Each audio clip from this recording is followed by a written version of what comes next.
Olá, 7 jogos foram disputados nesta noite de quarta-feira, último dia de junho, pela Série A do Brasileiro, divisão principal do Brasileiro. E 22 gols foram marcados. Em 7 jogos, média de mais de 3. E olhem que houve 2 0-0. Ou seja, esses 22 jogos foram marcados em 5 partidas. As curiosidades do Brasileiro, né? A rodada prossegue na quinta-feira, tem mais 3 jogos, né? Na quinta-feira, mas teve jogo hoje o dia inteiro, né? Começou à tarde, 2 jogos à tarde, registraram 10 gols. O Fortaleza venceu o Chapecoense por 3-2 no Castelão. O Fortaleza tem 4º lugar, grande campanha do Leão cearense. O Chapecoense, 19º, valorizou no que pôde, mas tem suas limitações, e o time do Fortaleza muito bem dirigido pelo Vojvoda, o argentino, né? Vojvoda. Aos 35 minutos do primeiro tempo, e foi de virada, hein? Um pênalti marcado via VAR para o Chapecoense. Anselmo Ramon cobrou e fez 1-0 para o time de Santa Catarina. Logo aos 4 do segundo, David igualou. E às 8, seu companheiro Quinteiro foi expulso. O Fortaleza ficou com 1 a menos. Vocês pensam que ele se intimidou? Não. Ele foi para cima mesmo com 1 a menos, encurralou o adversário, virou o jogo aos 18 com Robson, ampliou aos 26 com Iago Pikachu e levou um gol aos 36 com Perotti, 3-2, ainda assim resistiu até o final, propondo o jogo, tentando jogar muito bem esse time do Fortaleza, muito bem dirigido, 3-2, pronunciando um dia, né, uma tarde e noite de quarta-feira com alto volume de gols aí. Enquanto isso, em Volta Redonda, também de virada, o Atlético Paranaense, segundo colocado, venceu o Fluminense, agora 11º, de virada com goleada, 4-1. O Furacão também fazendo uma belíssima campanha, né? O Fluminense saiu na frente logo no primeiro minuto de jogo, logo no primeiro, com o Fred fazendo seu gol número 153 na história do Brasileiro. Ele alcançou o Edmundo e ele está a 1 de igualar o Romário e com 2 se transformar no segundo maior artilheiro da história da competição, seria 155. Está longe do primeiro, esse primeiro eu acho que ninguém vai passar o Roberto Dinamite com 190. Mas para o Fred é um feito, não deixa de ser, né? Só que foi a única coisa de boa do Fluminense lá em Volta Redonda, porque no mais só deu o Atlético Paranaense. Aos 25, Richard empatou. Aos 27 do segundo, Vitinho fez o terceiro, fez 2-1. Aos 30, Zé Ivaldo 3-1, belo gol de fora da área. E aos 41, de pênalti, também via VAR, o Nicão ampliou para o Furacão. O Fluminense está ficando e o Furacão está brigando assim lá em cima. À noite, mais cedo um pouco, o Palmeiras, impressionante o Palmeiras, foi ao Beira-Rio e ganhou do Internacional por 2-1. O Palmeiras está em 3º lugar, está brigando também. Torcida pegando no pé, reclamando. O Alberto Ferreira brigando com a direção do time, mas o Palmeiras está ganhando e ganhou do Inter. Os gaúchos não estão bem nesse campeonato não, o Inter é 14º, né?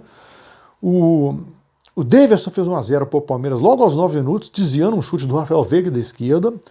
Aos 36 ainda do primeiro tempo, o Breno Lopes fez o que seria o segundo, mas foi anulado e estava impedido. Aos 20 do segundo tempo, um pênalti do Kusevich no Thiago Galhardo foi marcado via VAR. Assim que foi marcado, o Kusevich foi expulso, né? Foi expulso, e o Palmeiras ficou com 1 a menos. E tratou de mexer no time e tal. Conseguiu segurar, conseguiu. O Abel Ferreira, não o Alberto Ferreira, que é isso? Abel Ferreira mexeu bem no time. E no finalzinho, o Edenilson cobrou o pênalti e empatou para o Inter, né? E no finalzinho, mesmo com 1 a menos, o Palmeiras, a exemplo do Fortaleza lá em cima, avançou no contra-ataque. O Danilo recebeu um cruzamento da direita, desviou na saída do goleiro Daniel. 2-1 para o Palmeiras, uma grande vitória palmeirense. O Inter está ficando, segunda derrota, empatou com a América, merecendo perder no fim de semana. Então o Inter também está dando uma rateada aí. Outro jogo, esse jogo foi impressionante. No Pituaçu, Bahia 3, América 4. O América venceu a primeira. Dos 5 times que não tinham vitória, Agora restam 4. Um vai jogar na quinta, que é o Cuiabá. A Chapecoense já não venceu. Os outros 2 eu vou falar daqui a pouco. O América ganhou a primeira e jogando bem, jogando para cima, tudo. Fez 2-0 logo no primeiro tempo, aos 14 minutos com Felipe Azevedo e aos 17, 3 minutos depois, com Juninho Valoura. Aquele volante que foi do Fortaleza, já tinha jogado no Bahia também. Entrou bem no time do América, o Juninho. Era só Juninho no Fortaleza, e Valoura porque tem outro Juninho no América. Aos 35, Rodriguinho, um gol via VAR também, descontou para o Bahia, que parecia que ia partir para cima, mas o Rodriguinho, ainda mais que o próprio Rodriguinho acertou as traves aos 38. Só que o América, com determinação, aos 20 do segundo tempo, fez 3-1 com o Ribamar e aos 27 com o Juninho, o outro Juninho, o capitão, o volante, fez 4-1. Esse 4-1 persistiu até os 47 do segundo tempo. O jogo ia até 49. Aos 47, Gilberto de cabeça fez o segundo do Bahia. E aos 48, numa sobra na área, o próprio Gilberto também, rebate, fez o terceiro. Só que foi o suficiente para dar a saída, e nem dramático teve tempo de ficar o jogo para o Coelho, que ganha primeiro e ganha fora de casa. Uma vitória maiúscula do América. Mais tarde, nos jogos de mais tarde, um pouquinho mais tarde, intermediário, Santos 0, Sport 0. O Bahia está em 7º lugar e o América é o 16º, escapou da zona de rebaixamento. Tá? Santos 0, Sport 0, Vila Belmiro. Santos em 5º, Sport 15º. Um jogo, não tem muito o que dizer, assim como Corinthians e São Paulo, na Neoquímica Arena, 0-0 também. Corinthians em 10º, São Paulo sem vitória, 17º. Está rateando muito o São Paulo depois de ter ganhado o Campeonato Paulista. O Crespo nem está dirigindo o time, que está recuperando de Covid, está um auxiliar lá, mas não ganha. E ele nunca venceu um jogo na Arena, nunca venceu o Corinthians na Arena. Continua sem vencer. E continua sem vencer no Brasileiro, assim como o Grêmio. Né? O São Paulo está em 17º lugar, o Corinthians em 10º. Né? Assim como o Grêmio, o São Paulo. O Grêmio perdeu por 2-0 para o Juventude em Caxias do Sul, no Alfredo Jaconi. O Juventude está em 6º lugar. Segunda vitória consecutiva, uma sobre o Flamengo, domingo, e agora sobre o Grêmio. O Grêmio é o 20º, lanterna. Impressionante a campanha do Grêmio, sem vitória também. Né? O Juventude fez o primeiro gol aos 27 de jogo com Paulinho Boia, e aos 38 do segundo, Matheus Peixoto, numa falha clamorosa do Paulo Miranda, recuou a bola sem olhar, lançou nos pés do Matheus Peixoto, que colocou na saída do goleiro, 2-0. 2-0 para o Juventude. O Matheus Peixoto não faz aniversário essa semana. Ele só faz aniversário em novembro, fará 26 anos. Ele é natural de Cabo Frio, no Rio de Janeiro. Mas ele já ganhou 2 presentaços nos 2 últimos jogos.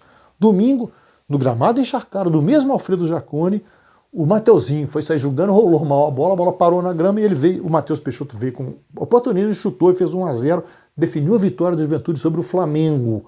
Agora faz o mesmo contra o Grêmio, recebendo um passe, entre aspas, lançamento, mais para lançamento que para passe, do Paulo Miranda, e faz 2-0. Ele agradece e bota o Juventude mais para cima na tabela. Né? E o Grêmio lá embaixo, no fundo. A rodada prossegue e se encerra nesta quinta-feira com o Bragantino, ainda líder. Ele pode voltar a impor 4 pontos sobre a concorrência aí, sobre Atlético Paranaense e Palmeiras, e enfrenta o Ceará. Ele recebe o Ceará em Bragança Paulista. O Atlético Mineiro, com alguns jogadores voltando da Covid e outros ainda não, e vem de 3 maus resultados, recebe o Atlético Goianiense, que faz uma campanha surpreendente, briga também mais para o alto. E Cuiabá, ainda sem vitória, recebe o Flamengo. Pega o Flamengo, que perdeu do Juventude no fim de semana. O Flamengo está em 9º lugar nesse momento aí. Né? Vamos aguardar os jogos dessa quinta-feira, ver o que nos reservam. Se as mesmas emoções ou emoções semelhantes desta quarta-feira. É isso aí, meus amigos. Fiquem com a gente e até a próxima.